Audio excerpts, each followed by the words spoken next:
is up, hotties? Welcome back to another episode of Stay Hot. I'm Blaiden, joined as always by my two favorite co-hosts of all time, Matthew Spawnhour and Theo Ash. And you already know where we are. We're at Radio Row, once again for the second year in a row, to talk about this sort of niche event that happens in pro football. I think it's called the Superb Owl. We're going to talk about it. And that's what we've been doing all week so far at Radio Row, talking about the Super Bowl, talking to players, talking to coaches about the Super Bowl and about this season so far. But let's talk about New Orleans. What kind of time have we had so far in New Orleans? A dizzying time. It's a crazy environment, the Super Bowl every year. It is by far the weirdest week of my entire year, every year now for the past 3 years. It's a whirlwind every day. You're up at media availability, asking questions to coaches, players. Jalen Hurts is right there in front of you. Saquon Barkley is right there in front of you, and you can say anything to them, and you might not get in trouble. And you could become like a character. You're like, sometimes you see, you'll see a tweet and you'll be like a video and it'll have like 20,000 likes and people will be talking about it. You're like, I was right there. Like, you could say something crazy. Like, I don't know. It totally is bizarre. You, just you be able can't say anything. And sometimes people do say and a lot of people choose to do just that. Yeah, absolutely. And it's just weird and bizarre to be able to, like, you go to the media event and you sit down and it's like, there's Josh Sweat or whoever. You can just go up and talk to him. Or yeah, whatnot. they're just sitting at a table and you can go and sit down next to them, and it should probably be more restricted than what it is. I mean, the amount of people that are here, the amount of journalists that are here, and the swarm of people who want a piece of every single athlete it takes some getting used to get a question off. You have to wait and you have to wait and you have to wait. And you think you're about to get a word in, and then someone else just swoops in and starts yelling at him. There's no introduction like, hey, my name is Theo. I run this. I'm on the Stay Hot podcast. Like, you just have to go in and just start talking to them. So it's especially at the podiums. Especially at the podiums. I mean, I've never asked a question to a quarterback in my 3 years here. It's just too much. I mean, you'd have to risk death to go and try to talk to Jalen Hurts like that. We all saw the picture Matt posted on Twitter. It's like, yeah, Mahomes. Quick question, Mahomes. It didn't do it justice at all. I was so pissed, but like, it's really bizarre how many people. And it's like, dude, you realize you're in like the 9th wave of people trying to get to Travis Kelce, and we've got 15 minutes. Like, it ain't happening. I'm pushing by CNN to ask my option route question or whatever. Like, it's everybody is here with a major news organization. It is a draining, but it's fun. It's fun, and as long as you're not the guy where, like, you ask a question that people see and then quote tweet and say, we're just letting anybody into Super Bowl media availability or whatever, then, like, you've won. That's good enough. You've won. I'm glad Jaden Daniels didn't make it. Otherwise, I'd have to be the guy who shaved his head, like the Brock. Do you remember that last year when Brock Purdy was at the podium and some fantasy guy was like, Brock, I didn't think that you'd ever get here.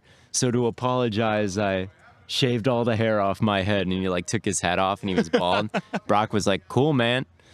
That's awesome. And Jaden Daniels would have been like, Theo Ash, I respect you so much for this. He would have. He said, thank you, Theo Ash. He would have said, I'm trailing off. But I'm trying to think. Is there anything else we want to touch on as far as New Orleans? I swallowed a little piece of glass. What? Yeah. When? I was drinking out of one of those bottles of... Was this when I was taking my nap? Yeah, Mike's Harder, and I cracked the thing and I had a little piece of glass, but then I Googled it and it said a little piece of glass is okay to have. So I think I'm cool. Yeah, it's fine. Oh my God. It's not a... You're cool? I'm cool now. I also may not have swallowed it. I just saw the chip and I saw like a little chunk of it. And I just assumed that I did. So yeah, it's very possible. Wow. But I'm sure it's fine. Yeah, I mean, if you haven't had any problems at this point, I've been cool. All right. Oh, I've got one more story from media here before we talk about the game that is quite important and is still coming up. So I was talking to Landon Dickerson. Okay. And I try to ask questions that are not exactly surface level, but I also can't get, too deep. Otherwise, they won't answer my question. Like, I can't ask, like, what is your pass rush path to stop Mahomes? Do you want him in the pocket or out of the pocket? They won't answer that question because then the Chiefs will see it and know what their plan is. I asked Dickerson if he had any examples of times where, him and Saquon Barkley were talking and, like, planning on, where a run is going to hit in a certain scheme. Like, maybe it's been hitting backside all game, like he said, and maybe they were talking about it hitting front side, for example.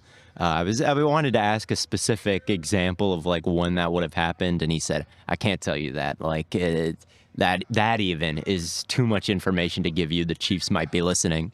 And so then I was like, all right, that's fine. And I turned my camera off and was just talking to him after. And he said, I'm sorry I couldn't answer the question. I just, don't want to give away anything. I don't want to get in trouble. It's like totally fine. And he told me that there was somebody who came up to him with a piece of paper and asked him to draw the best formations and plays that he had versus Spags' defense. I'm like, bro, that was a Chiefs operative, man. Like, I was like, was he big and red and, like, with a mustache and glasses? Like, that was definitely Andy Reid himself who wanted that information, Landon. Like, that was... I didn't do anything like that. I snuck into. That's my favorite story of the Super Bowl. That someone, like, wanted him to diagram the plays out against, like, the zone blitzes they're gonna see or whatever it is. Yeah, no, I think that's... Matt, well, did you have any really good interview questions that you got or answers that you got? Any, like, really funny ones? Not necessarily. But I've been, I've been talking to a lot of the guys about the 18th regular season game proposal that the NFL is moving forward and trying to get a feel on where players stand on that. And I went into it thinking, like, it's not a bad thing necessarily because they can get an extra bye or maybe have a preseason game taken away or, like, all this different stuff, right? And after talking to a bunch of the guys, my takeaway is now more like, they want the extra bye, not because they think it necessarily balances out playing the extra game, but because they just assume that they can't win against the NFL wanting another game. Like, almost all of them were like, well, if the NFL wants it, the NFL is going to get it. So, yeah, we probably need the bye. And it's not going to be the end of the world, obviously. Like, we're going to go to an 18th game, and we're all still going to watch, and it might be slightly more injury-prone, and it'll be fine, and the players will get paid more, and they'll be a second bye or whatever, and blah, blah, blah, blah, blah. But I do dislike that process of making changes to the NFL. And I think even if it's not, Armageddon or anything, it does suck a little bit. It carves away at something. For so long, we stuck to 16. It's not like the league has always been doing this. I mean, how long was it 16 games? Probably 30, It was a long time, years. and I think the only reason they expanded to 16 games is because they kept adding more teams. Right. I think... and that process is one thing. What they're doing now is another. So I just hate to see leagues do that. Luckily with the NFL, it's not, again, it's such a minor change. This is a minor percentage of, like, increased snaps or whatever. Mm-hmm. It's not the end of the world, but I'm going to make an updated video on that, and we're going to talk to some players tomorrow, I'm assuming, and probably... They got to unionize, man. Yep. That's the thing, is, like, you have the NFLPA for a reason. It's to fight against the owners who otherwise would be able to do legitimately whatever they want. And I feel like across all industries, people don't quite realize their power as workers to unionize. And sadly, the NFL is one of them because they always kind of roll over recently, it feels like, because they do have some power. I mean, if there's an 18th game, they could all strike, and then there would be no NFL. And then, but if I doubt it'll come to that, and they'll just and again, it's a revenue split, so the players are getting a lot of the money too. They'll get an extra game check. Of them. They'll get an extra game check, which is specifically what Josh Sweat brought up. I would too. If I was them, I would too. I mean, that's significant, especially, for people that might be on, like, kind of league minimum contracts. Mm-hmm. That can be a big difference. But, for a guy like Mahomes, maybe it doesn't matter so much. All right, let's be honest. Figuring out what's for dinner every night gets old fast. After a long day, the last thing I want to do is spend time meal planning or running to the store. That's why I love HelloFresh, America's #1 meal kit. With HelloFresh, you get farm-fresh, pre-portioned ingredients and seasonal recipes delivered straight to your door. They make it easy to eat well, and with over 50 meals to choose from each week, I never get bored. Plus, their ready-made meals go from fridge to fork in just 3 minutes. Same high-quality ingredients, zero effort. Perfect for busy nights. I've been using HelloFresh, and it seriously saves me so much time. No more stressing about what to cook. No more wasting ingredients, and the meals actually taste amazing. So if you want to make dinner easier, get up to 10 free meals and a high-protein item free for life at HelloFresh.com/stayhot10. FM. 1 item per box with an active subscription. Free meals applied as a discount on your first box. New subscribers only. Varies by plan. That's up to 10 free meals at just HelloFresh.com/stayhot10FM. You'll love it. It's HelloFresh, America's and Stay Hot's #1 meal kit. Hey everyone, I want to take a quick break to tell you about this game-changing product I use before a night out with drinks. It's called Z-Biotics Pre-Alcohol, and it's an absolute lifesaver when I want to enjoy a few drinks, but I still want to have a productive day the next day. So, you know that feeling when you wake up after a night out and you just don't bounce back like you used to. You feel a little sluggish, like you have to choose between having a great night or a great next day. That's exactly the problem pre-alcohol was designed to solve. Here's how it works. Z-Biotics Pre-Alcohol Probiotic Drink is the world's first genetically engineered probiotic. It was invented by PhD scientists specifically to tackle rough mornings after drinking. When you drink, alcohol gets converted into a toxic byproduct in your gut. It's this byproduct, not dehydration, that's responsible for how you feel the next day. Pre-alcohol produces an enzyme that helps break this byproduct down. The key? Just make pre-alcohol your first drink of the night. Drink responsibly, and you'll feel your best in the morning. Now, I'll be honest, I was a little skeptical at first, but I gave it a try while hanging out with some friends at a game night, and the next morning, I felt completely on top of my game. No sluggishness, no struggle to get moving.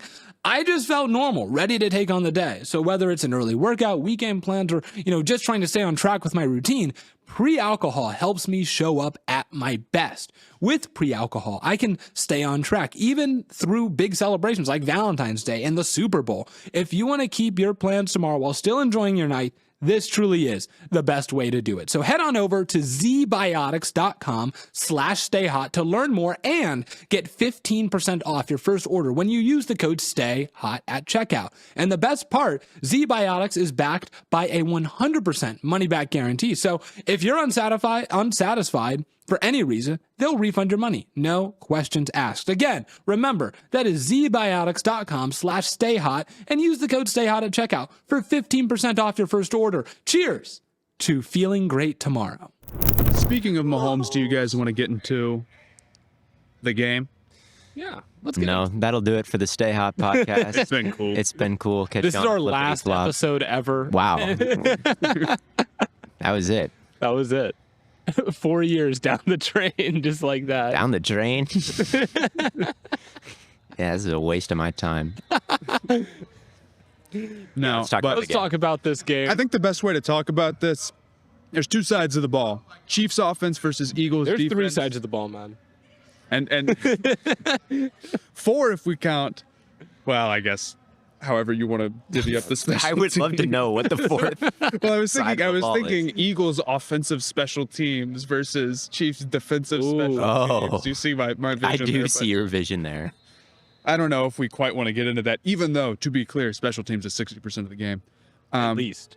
But we're just going to cover mostly Eagles offense versus Chiefs defense and Chiefs defense, or Chiefs offense versus Eagles defense. Which one do you guys want to start with?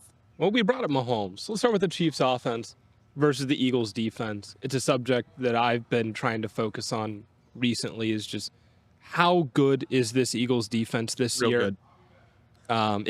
It is really good. Good. It's really freaking good. Just all 3 levels. The secondary is just so good.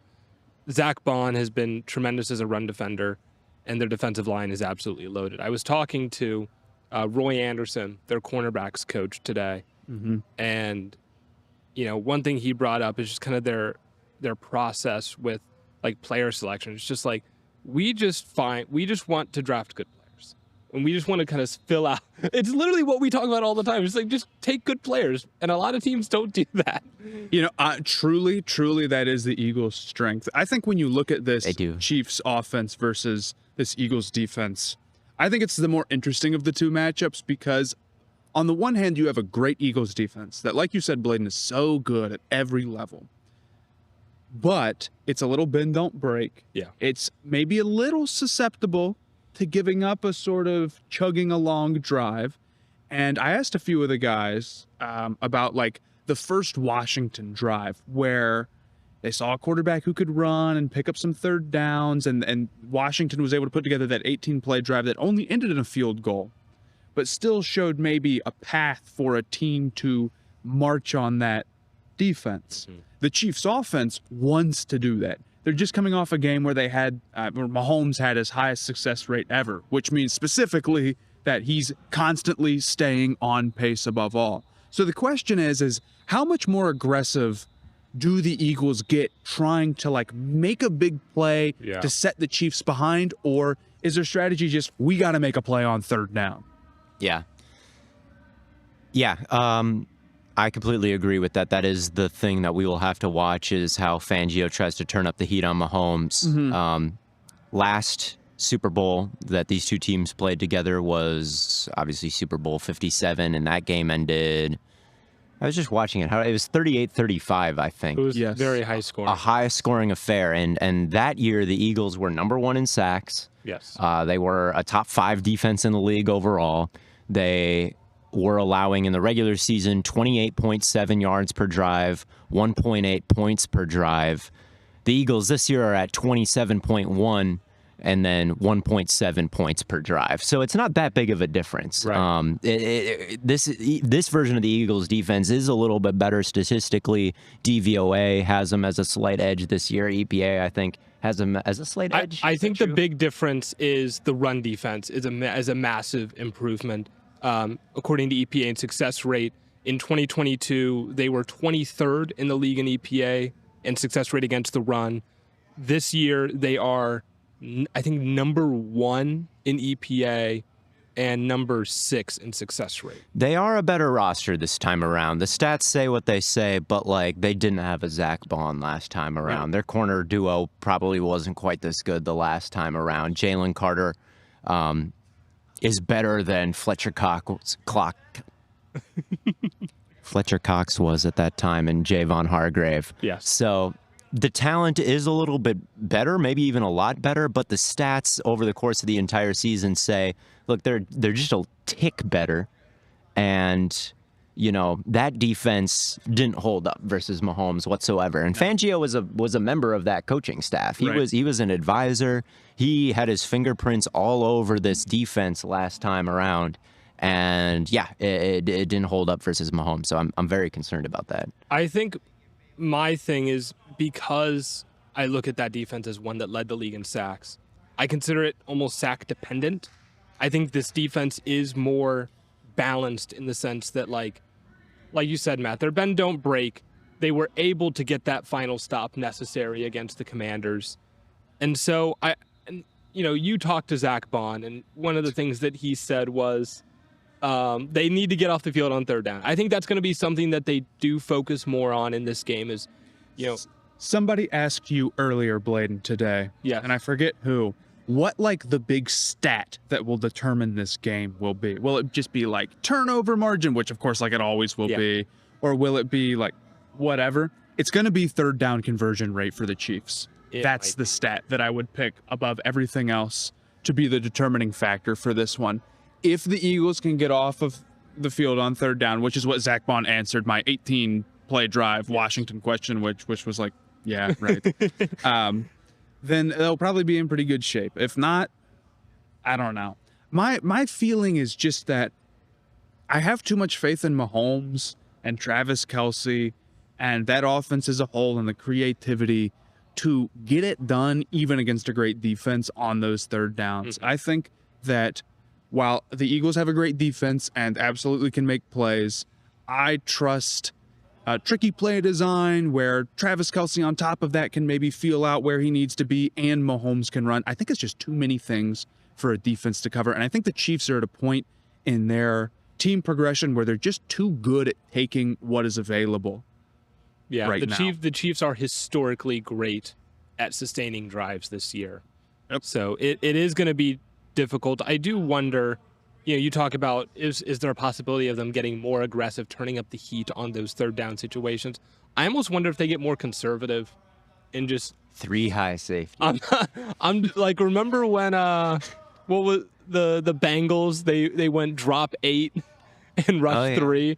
Do something similar there. Just let Jalen Carter be Jalen Carter, Smith and Sweat, Nolan right? Smith and Josh Sweat, and that'll be it. And if you want to rotate in Jordan Davis, go for it. Just let those guys kind of go to town. And if Mahomes wants to scramble, well, guess what? You've got Zach Bond to spy him, and hopefully they can make the play there. I think it'll be a close, tough game. I really do. I think that any side of the ball could be the winner for either of these teams. Truly, I think Mahomes and Andy Reid have seen it all. I just don't think something like that is going to get them.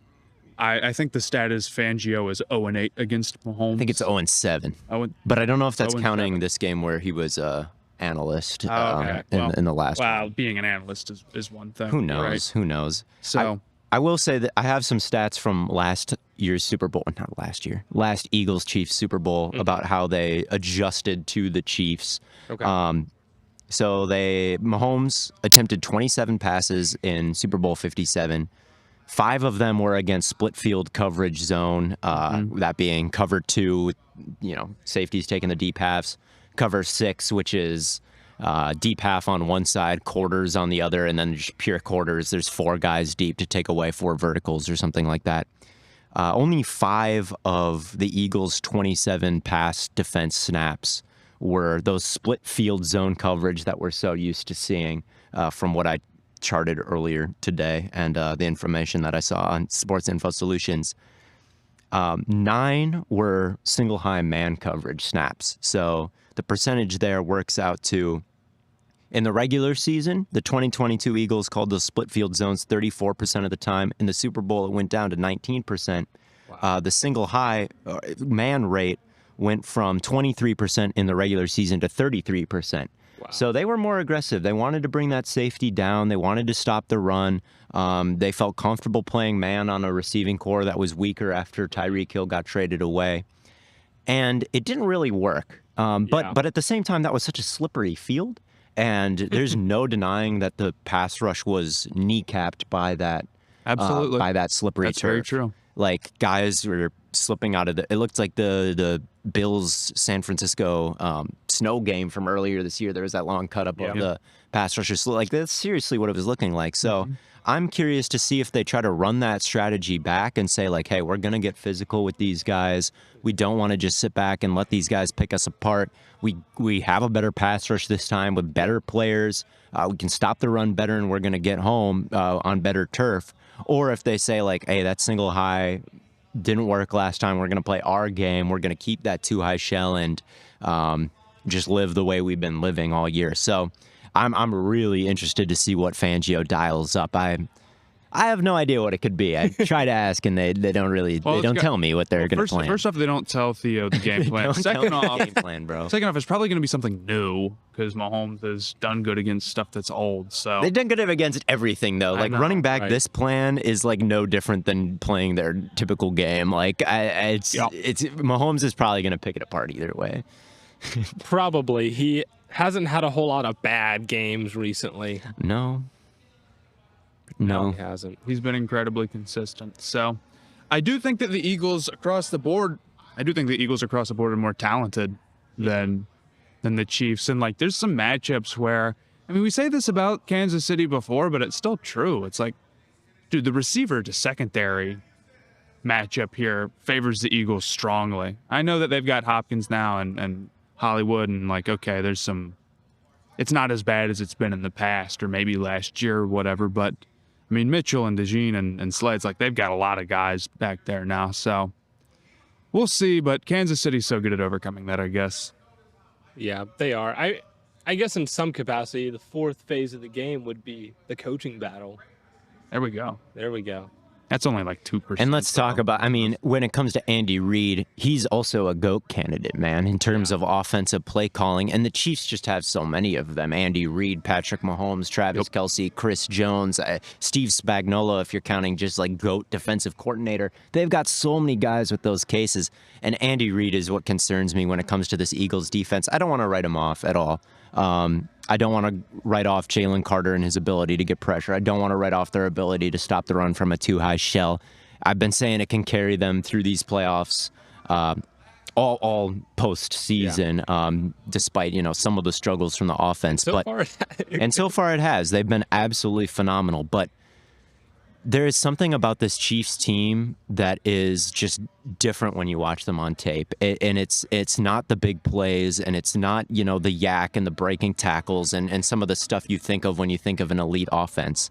It is the knowledge of geometry. It is like, seriously, it's knowing the leverage all the time. It's getting to the right point. In high school math prodigies. They're Harvard college math prodigies. I mean, the motion that they use to kill to distract the end man on the line of scrimmage and buy Mahomes a little bit of time. Yep. I was talking to their left guard, 66, Mike Caliendo, about a play that I saw on tape from them, and he was talking to me about their play action protection plans, and he's like, yeah, when I watch us on tape, back, I'm like, no one else in the league is doing this. They have so many different pitches to throw at defenses, and it's like no two plays look the same. The motion is always different. They have more trick plays than anybody else. I mean, last Super Bowl, again, watching that tape earlier today, everybody's standing around being like, what's the play call? What's the play? They catch it and throw a screen, right? They catch the snap and throw a screen. Their level of creativity and all of their play design is just amped up to 12 in a way that no other team comes near. If you play man, their rub routes are better than everybody else. Yeah. Their chip help is better than everybody else. And they haven't thrown a pick since the Buffalo game that they lost. I mean, it's crazy. It's almost like the Chiefs make their money on the margins, right? Mm-hmm. But in football, the margins are 60% of the game, Little stuff like that, where it's how you design and execute your fake screen, that's a very valid way to move the ball and to be creative. And sometimes it can come across as them just kind of, maybe it almost feels like they're good for no reason. I mean, I think Travis Kelce is a great example of sort of a guy where it's maybe it just doesn't feel like he should be as productive in some of these moments as he is, or it doesn't look like his yak ability is that great. But when he takes the perfect angle and he knows exactly where to sit, and his connection with Mahomes is just that good, it all sort of comes together to make them more of a force than they seem on paper. I agree. 100%. 100%. I'm curious. Did you, when we were at the Chiefs versus the Eagles press conference, did you feel a difference in the aura or vibe? No, man, they're both so good. I mean, I said it in 2022. I think after the 2022 Super Bowl, I was really convinced that both of these teams were going to repeat the next year. These were just two historically good teams in the Super Bowl, and they could be seeing each other almost like Cavs, Warriors for a while. These are two buttoned up superstar teams. I really, you don't get the sense when you go to see both of their press conferences that one has all the stars, one is red. They are both dialed in. I don't feel that difference. Yeah. No, I talked to Devontae, and I have never seen a guy just so cool, calm, collected, man. They are relaxed, dude. The Eagles, there is no sign of stress or. It doesn't even make any sense. I don't get how it's possible. You asked Mike Dana. I was talking to Mike Dana. I'm like, dude, this buildup is insane. You got to wait the extra week for the game. They're doing these. The show at the Superdome and all this stuff. It's me personally, not to be self-centered, but I would be freaking out. I would be miserable. I wouldn't be able to answer questions. My face would feel heavy every morning for 10 days in a row. It would suck, man. And Mike Dana patted you on the shoulder. He said, it's okay. He said, it's okay. It's not what happened. It's not what happened. I used to get nervous for French presentations, man. It's French 2 class. And these guys are in the Super Bowl, and it's no biggie, and they're. I don't understand how they're just prepared. It's just they're just so they're just so confident in their game plan. They know, like, they've done the same thing all year. They, for the Chiefs especially, I mean, they've been here so many times now. And the Eagles, I mean, a lot of them have been here twice. Some of them have been here only once before. Some of them haven't been here before. But it's like, again, it's just like such a high level of preparation. And that's why these are the two best teams. Yeah, I don't know how, like, Travis Kelce specifically survives. Like, the amount of scrutiny that guy specifically is under is unreal. Like, I don't know. And especially, like 2 years ago when he was playing his brother, too. And, like, the buildup is, like, his mom is on stage. Like, which one will win? Like, how do you deal with that as, like, a human being? Like, I truly do not understand. I'm imagining my mom up on stage with me and my brother. That would just be so... I don't know how you could possibly deal with that. And it's just like such a one-of-one situation for a person to be in that would just feel so bizarre. Mm-hmm. I mean, it feels bizarre a little bit, like even being here and talking to the players, much less being Travis Kelce. So the other thing is, like, I kind of agree with you. The Eagles do feel like a legendary team in their own right, just like the Chiefs. And maybe this is just like a nothing take, but it would feel kind of weird if this version of them didn't get one.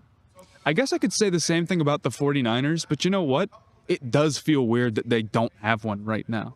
The 49ers? Yes. Yeah, 100%. The Chiefs so far have shut out some great teams. I have a take about both of these teams. I think these Eagles are the worst team the Chiefs have faced during this three-peat run, this version of the Eagles. But I also think the Chiefs themselves are also a little weaker than they've been in previous runs. So it kind of balances out. You mean in the Super Bowl, right?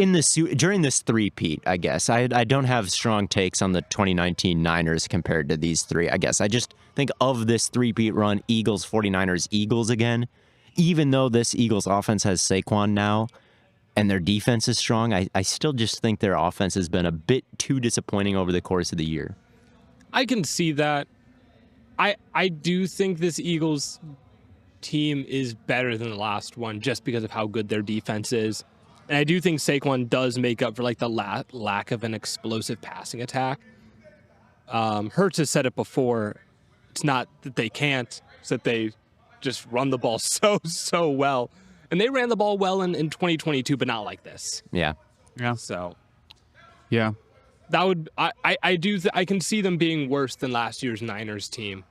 But compared to the past Eagles, I would say that I feel better about them. But if we want to compare the Eagles offense to the Chiefs defense, how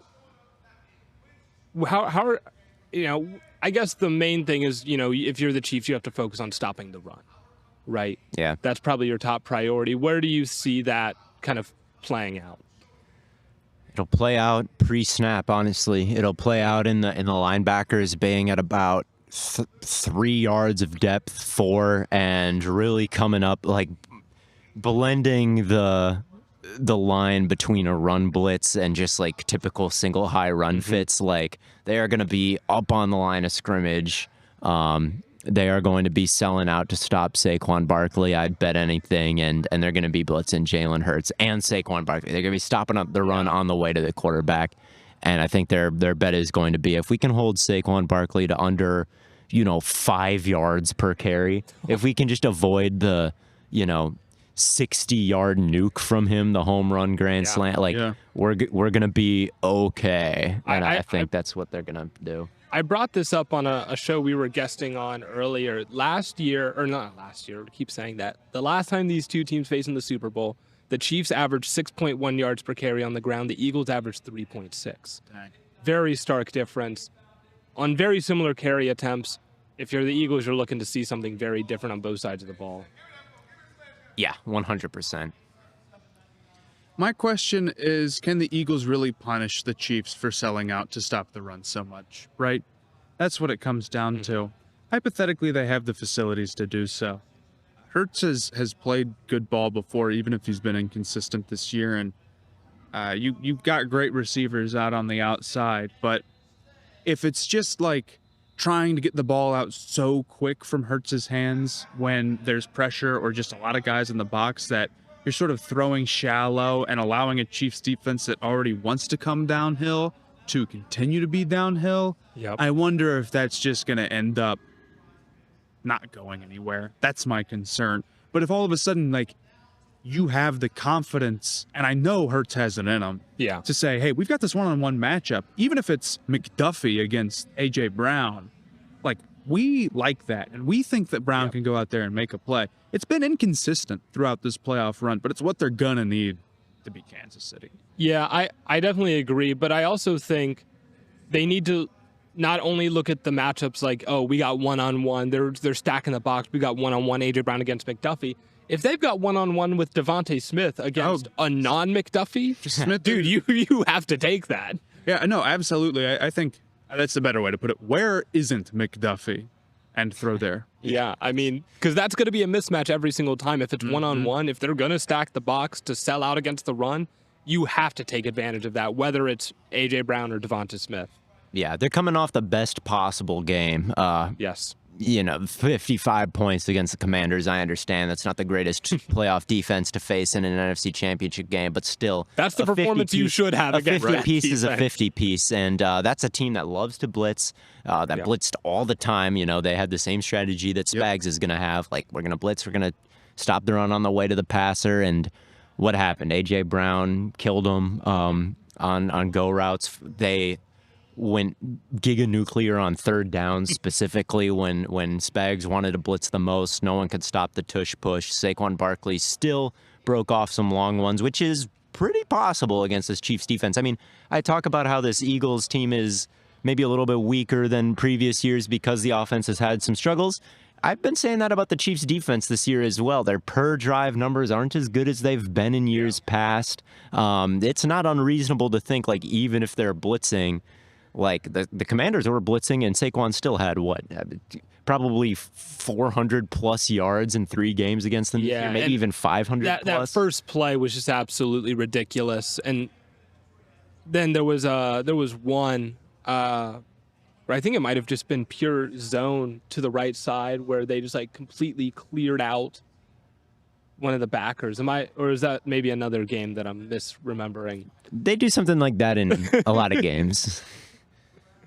But yeah, it's tough, man. Where do you feel like the biggest weakness is on this Chiefs defense? I think it's probably the pass rush overall this year, outside of Jones. If he's not having a great game, the pass rush isn't having a great game. Especially against this Eagles offensive line, it's like, average pass rush isn't going to get it done. You need to go above and beyond against Lane Johnson or whoever, right? Yeah, the problem is for the Eagles there, like, that all sounds good, but it's at the end of the day like Chris Jones on Becton, and he could go crazy. Yeah, he could. He could, or Juergens or whoever it is. Even Dickerson can't block Chris Jones is going to get his on all 3 of these interior guys. It's more there's a few positional matchups, like who is on Devontae Smith, like that's a big one. And then like your edge talent versus the Eagles tackle talent isn't awesome. No, not at all. Right. But and that kind of goes back to the blitzing thing. Like, if you have to double Chris Jones and you're sending pressure, someone's going to be free, right? Or if you're going to send everyone one-on-one and leave Saquon back to help block, like, then you risk Chris Jones kind of coming free just because he's going to win his one-on-one battle. So it's kind of a tough battle, and at that point it does come down to A.J. Brown and Devontae Smith and Jalen Hurts all being able to be on the same page and connecting down the field. Yeah, for sure. It'll be a challenge for everybody to hold up. It'll be the Eagles are the opposite of the Chiefs in the way that they don't really believe in motion. They don't really believe in like a wide variety of formations, although they certainly are more under center and more play action this year than they have been in years past. So they're getting better at it. But still, like, it could just get a little bit too stale.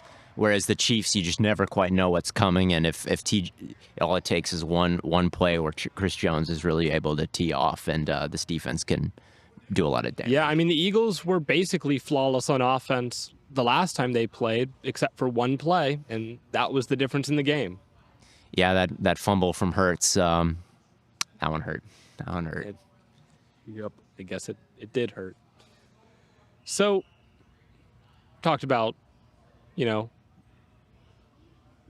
of the game offense, 1/5 of the game defense. Let's talk about 60% of the game special teams. This is another area that maybe isn't another. Maybe this is the only area where there's a really clear Chiefs advantage is special teams. Jake Elliott has really been struggling this postseason, and you can just see it coming down to that. Mm-hmm. And that's something I'm definitely worried about for Philadelphia. It's like a missed extra point, a missed 47-yard field They have goal. to go for it instead of just kicking on like no man's land, and they don't get it, something like that. Mm-hmm. I don't know. I was reminded of the Panthers kicking it out of bounds against the Patriots in 2003 and setting them up for a very easy final drive for a field goal. I kind of see the vision of something along those lines happening. Jake on a Elliott kicks it out of bounds. I don't know. That's whatever. The other actual X factor that I feel like this Eagles defense does have, it's like, okay, well, they need to go out and make a play rather than just let the Chiefs come to them, right? Mm-hmm. Big thing. They have been so good at forcing fumbles. They've been awesome at it. Yes. They have such great technique. They've been punching it out well. I don't want to say that they've got to get one to win this game or anything, but it would be really nice. The turnover margin's huge, and it does feel like a play like that. Last time it was swung on a fumble, this time it could be as well. And I feel like the Eagles have the facilities to make it go that way. Yeah, they've clearly been working at it this year, and it's clearly been successful for them. Yeah. But man, the Chiefs just don't make those kind of mistakes to allow an easy fumble to happen. Yeah. Washington's one thing. Washington, I mean, there were 3 fumbles in that game? I think so. Austin Eckler is like going between his legs trying to get off the ground like a basketball player, whatever he was doing. The Chiefs aren't going to be doing that. Yeah, no, they're just 2 hands on the football. Kareem Hunt, lower your shoulder. Just get enough yards for the first down. If you can get more, but we don't need it. So it's tough, man. We've been talking about this all day. You both know I'm leaning Eagles at this point. I do think the defense is going to be a big point for them this year, and I do think Jalen Hurts is going to be able to make the plays necessary in the passing game. I know that's the big concern is against the blitz. Mm-hmm. How is he going to handle it?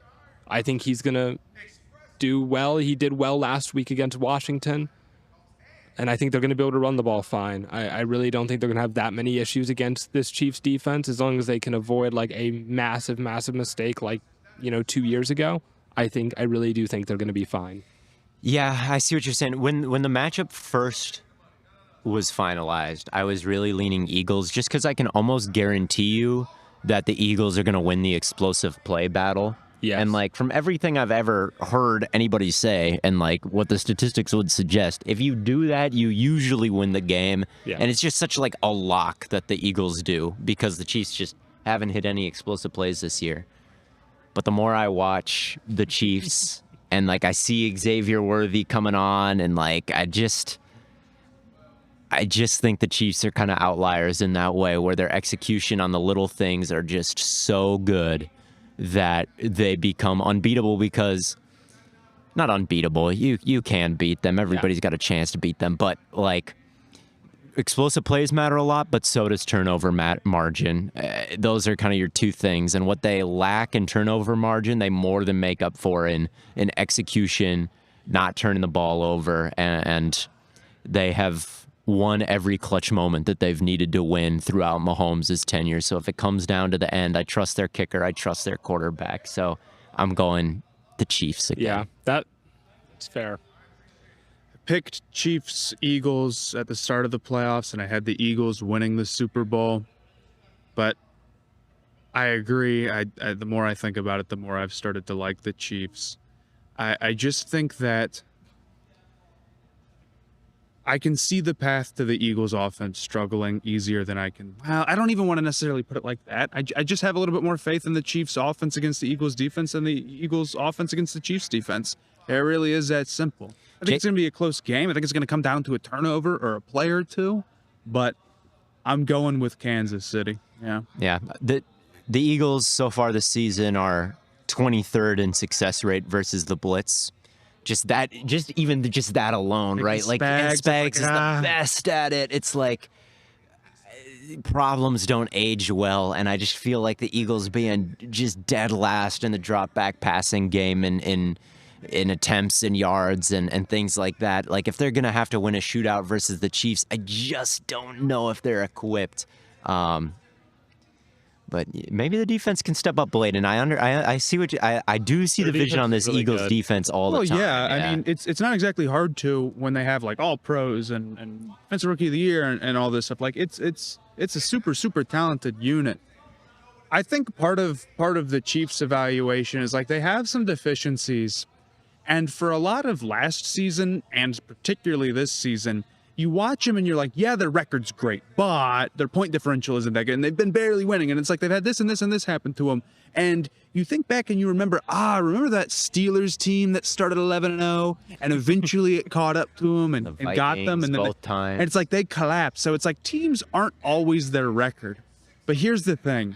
With the Chiefs, because their success rate is so high, and because they're built to win games in those ways, they actually are their record. It doesn't mean that they're a guarantee to win, but I do think they're the best team in the NFL, and I am going to pick them in this one.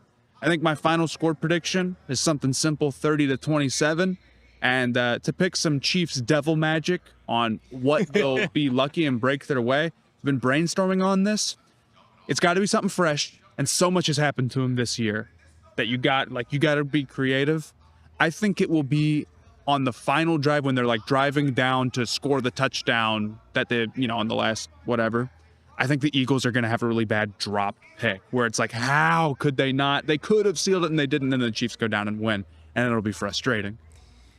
Not to be morbid, but when you asked this earlier today, like what devil magic have the Chiefs not won with yet? Could it be like some serious injury to an Eagles star, and then like the game always comes with an asterisk? I hope not. Yeah. But that hasn't happened yet. Maybe it could be that. I feel bad even saying that on any kind of podcast, though, because it won't happen. It would suck, and it would ruin the Super Bowl. Both of these teams are super healthy, and that's kind of the other thing is I think a lot of the issues that the Eagles had earlier in the season were due to injury. Yeah. Like A.J. Brown missed missed time. 100%. And now that they're like both of these teams are super healthy right now, I feel pretty confident that it'll be just full power from both of them. So, Theo, score and give us a Chiefs devil magic. I won't say an injury. I don't think anybody's going to get hurt, really. But let me get 31-27. Okay. Chiefs win. And their devil magic, I think Elliott misses a kick. Okay. Just we're going to... Will it be a game winner? Maybe not, but I think they will get a questionable call or two from the refs. I don't think it's rigged. I don't think Goodell makes the call from up top and saying like, I want Chiefs, I want Travis Kelce 100+, I want Travis Kelce proposal, I want Travis Kelce, touchdown, and I want Chiefs 4-point win on a like. I don't think he's calling the refs and giving them the list. I think the Super Bowl is going to make money either way. Yeah. That's the crazy thing. People are like, oh, he has to rig the game because if he rigs the game, he'll make more money. Why don't you go rob a bank, man? You'll go make more money. He won't do it because it's illegal and you have to coordinate like 50 people. If you're convinced that the game is rigged, then put your mortgage, put your life savings on Chiefs money line and Travis Kelce. Put it on all of that stuff. No, but it's rigged on your betting account, so if you do, as soon as you do that, then they'll rig it the other way. That's the problem. I've noticed that FanDuel is conspiring against Matthew Spawnhour to rob me of my $20. That's what's happening. That's what's happening. I should have worn my FanDuel shirt for this. And I'm mad at you for it, man. There's the You're FanDuel doing it booth too. right there, man. That's true. I see it in bright shining lights above us right now. But yeah, I do think the Chiefs are still going to get some questionable calls. Oh yeah. Well, you can't go a whole game where it's like every call is like, yeah, you know what? That was great. It's tough. Yeah, actually, the Eagles are going to get all of the calls, and it'll be There we go. not rigged because the Chiefs didn't get them. There you go. So, but I will give score prediction. What did I say earlier? You said 20 like 29-22. 29 to 20. Did I say 23? I think you said 23. I think you said 29 to 23 when we were talking earlier. I like that one. We'll do 29 to 23. Jake Elliott still misses a kick, but it's okay. They win by 6. It's an extra point. He misses an extra point. They win by 6.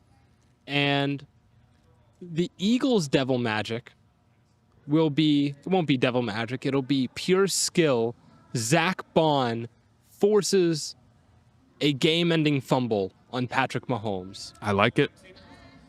Here's the thing. I like it. And He I likes it.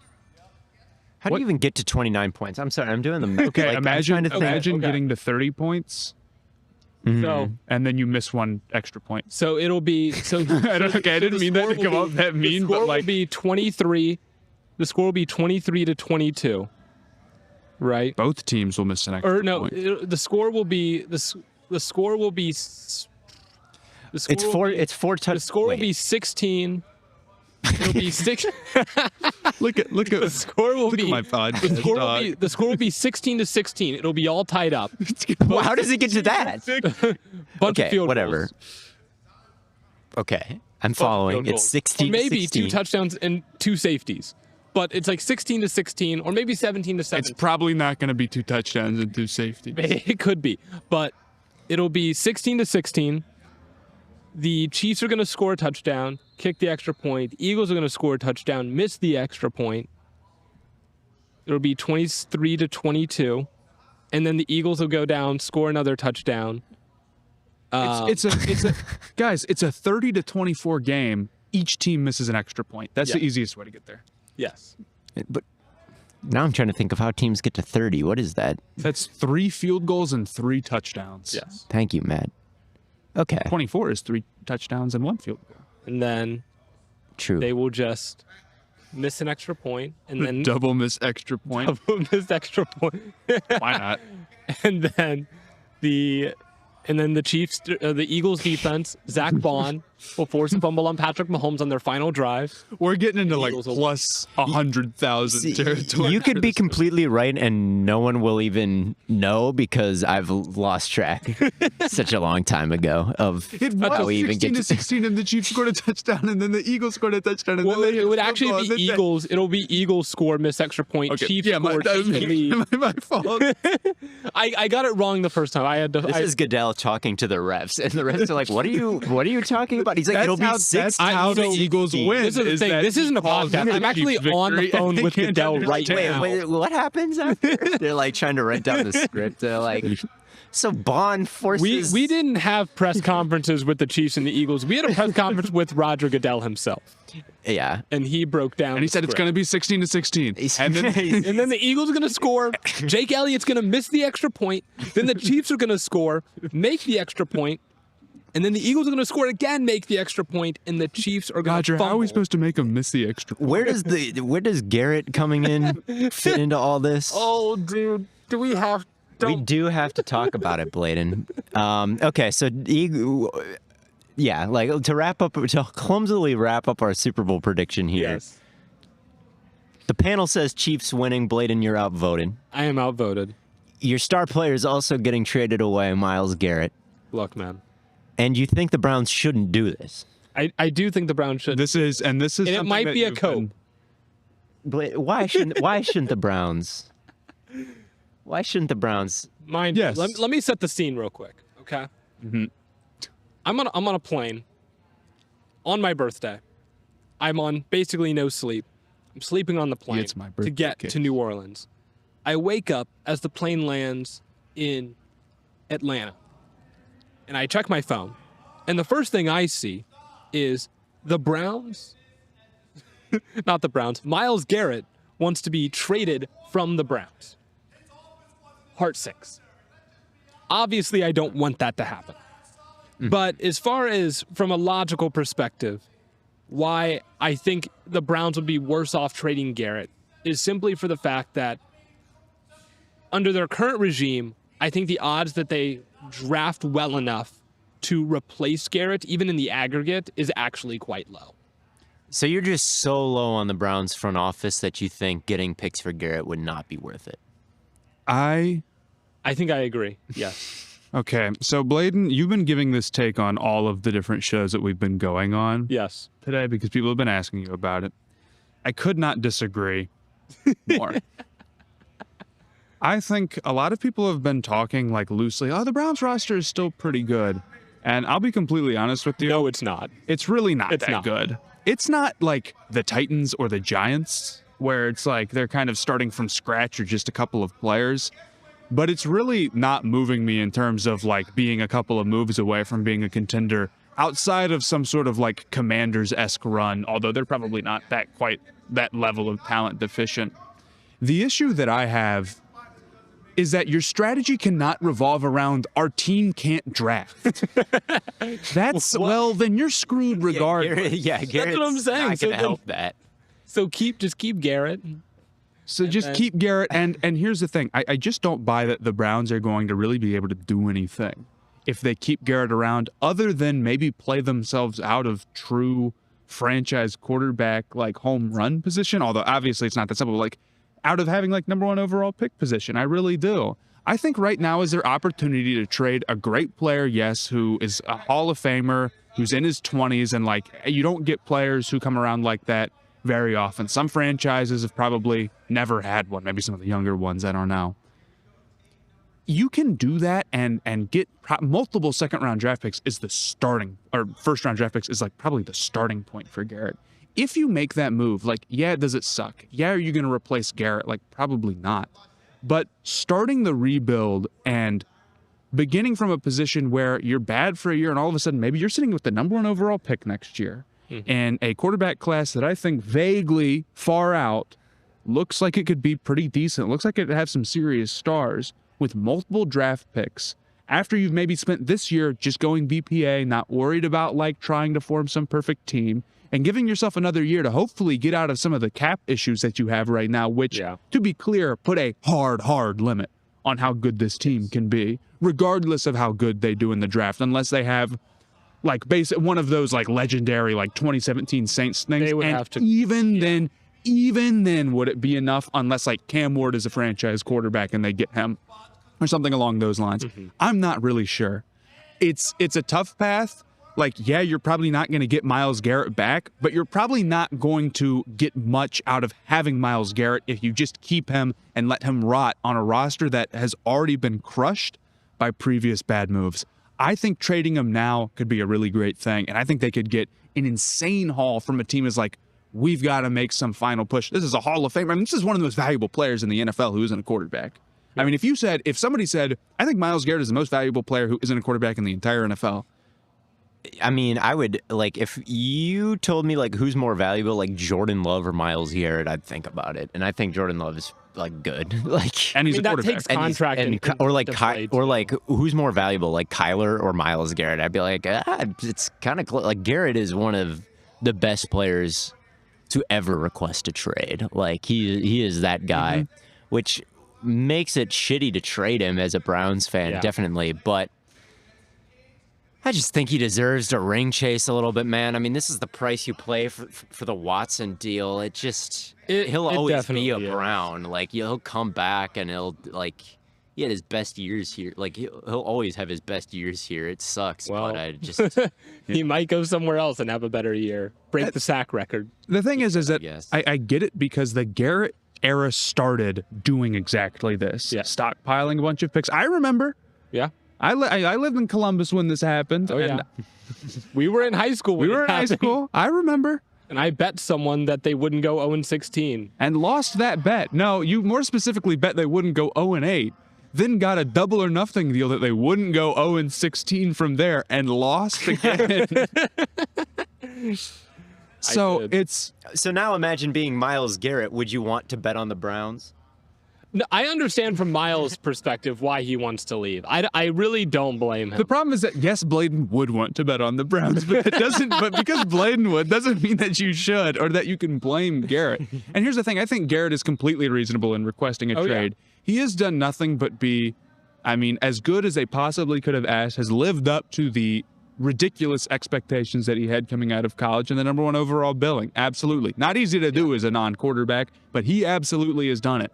They have no path to competing. And honestly, his trade request not only benefits him, but is good for the Browns as well.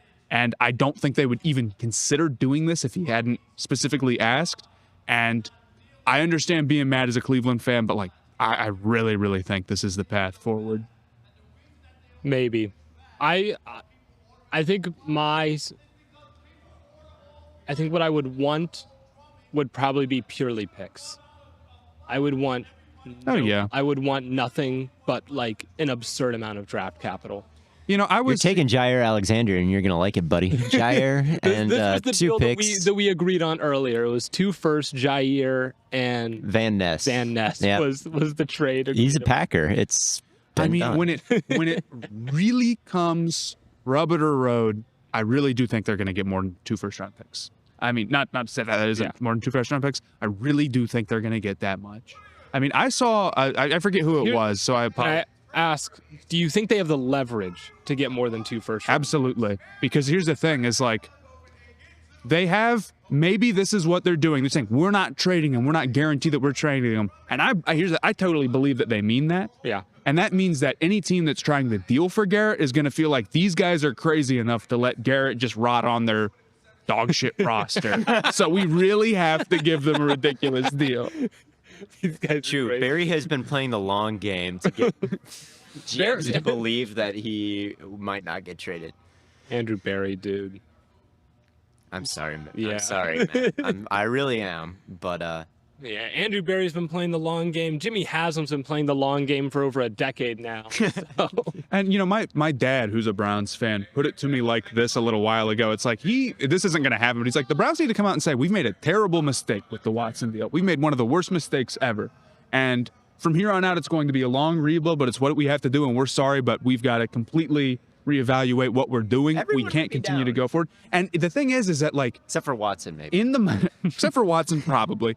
In the moment, it would suck so bad, but fans get hype about a good-looking rebuild incredibly quickly, even if the wins aren't really coming along. Like the Bears. Like the Bears, for instance.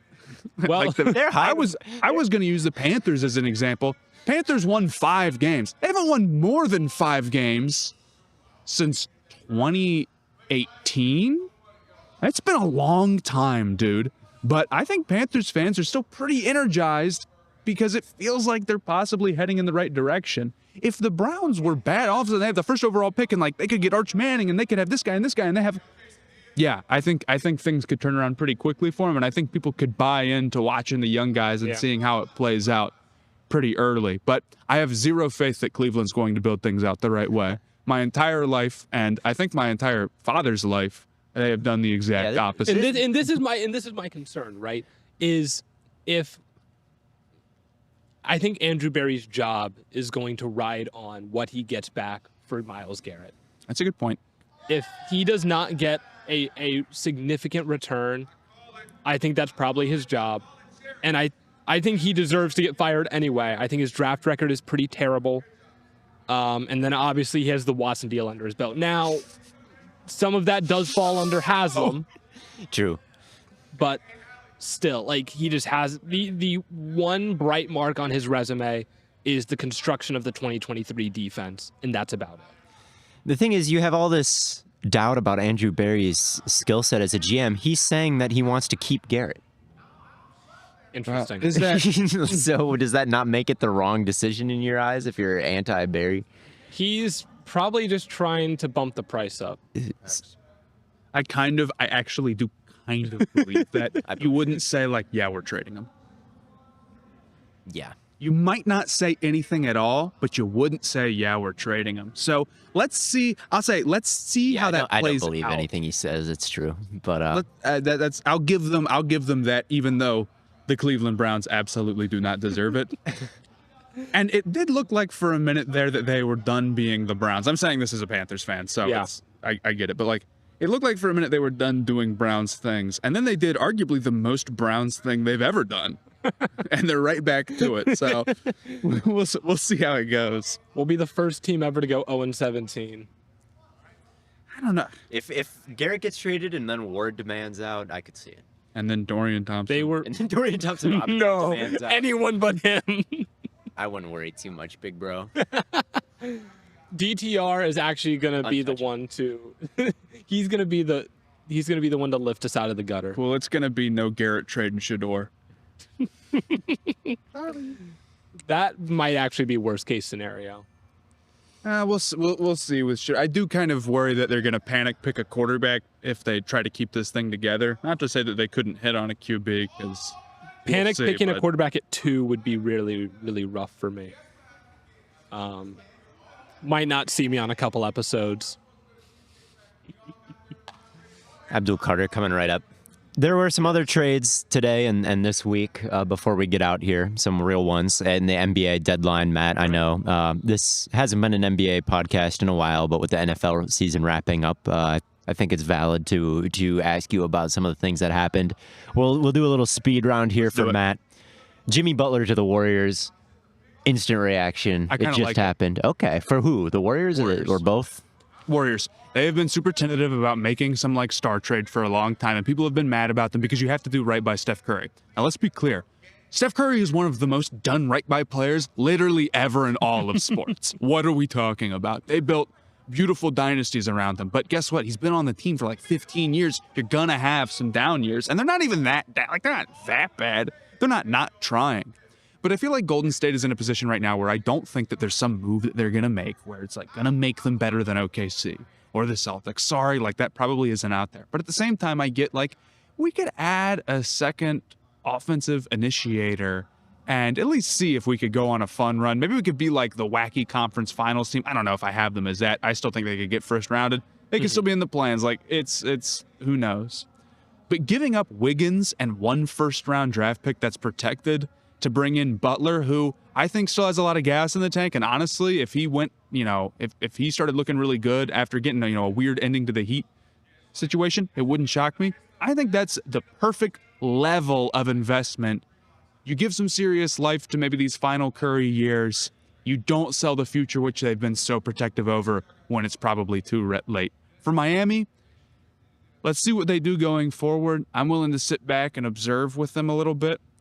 It does feel like they're kind of in no man's land here. Bam and Hero, good players, but they're not really in contention, and it doesn't seem like they have a clear path right now. Now, the thing just blew up.